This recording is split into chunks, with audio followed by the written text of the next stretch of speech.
Good afternoon, everybody. As you see, today I have a book in my hand. It's written by Cecil Edward.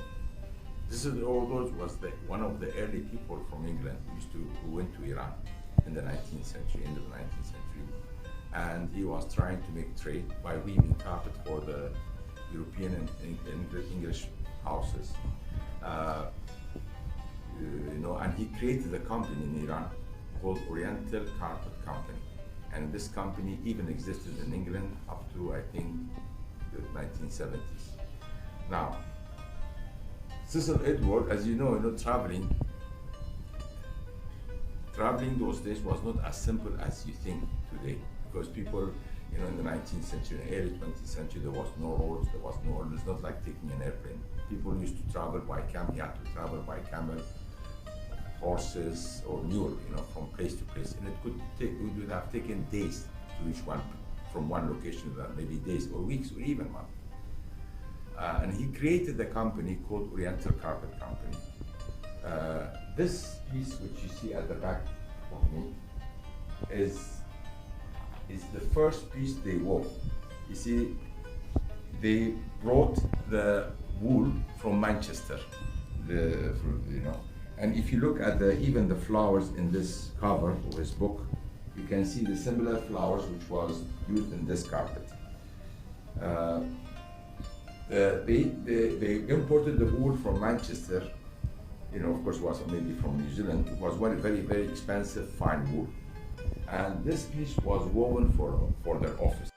Now, you have to remember also Cecil Edward book is used still as references in most of the museums and this, because he wrote a lot of details about the life, about the people, not he just wrote about carpet weaving and at that period in Iran.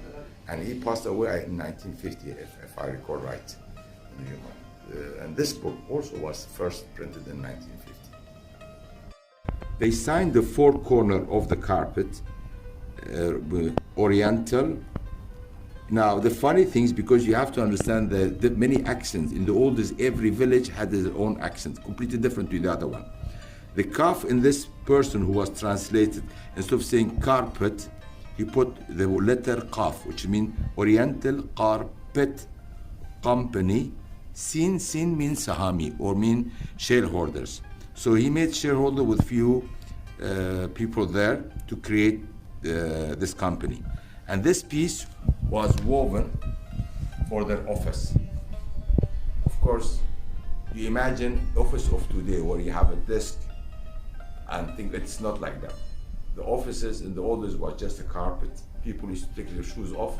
There was a very small, maybe table where somebody is sitting and he has he writes the details. And it's not like office you think of today. It was very extremely simple. They wove it in a fantastic way, where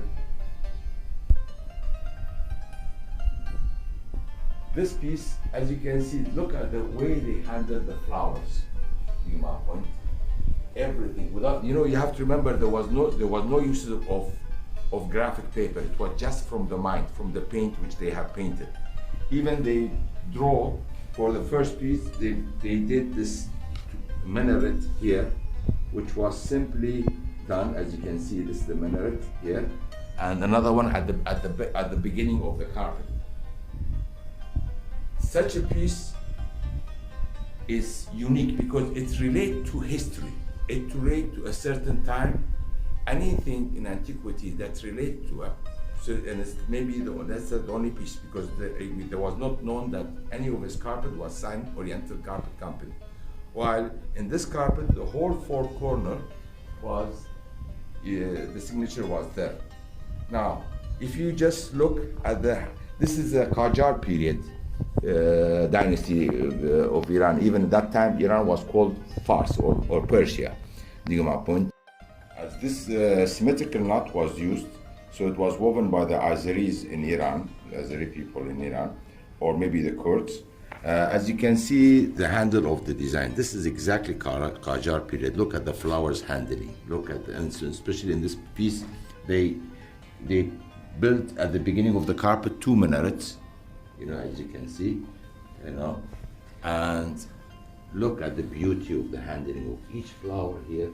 It's so unique, each individual, and making the whole flower or Ferdos idea into this piece with a very, very soft but colors.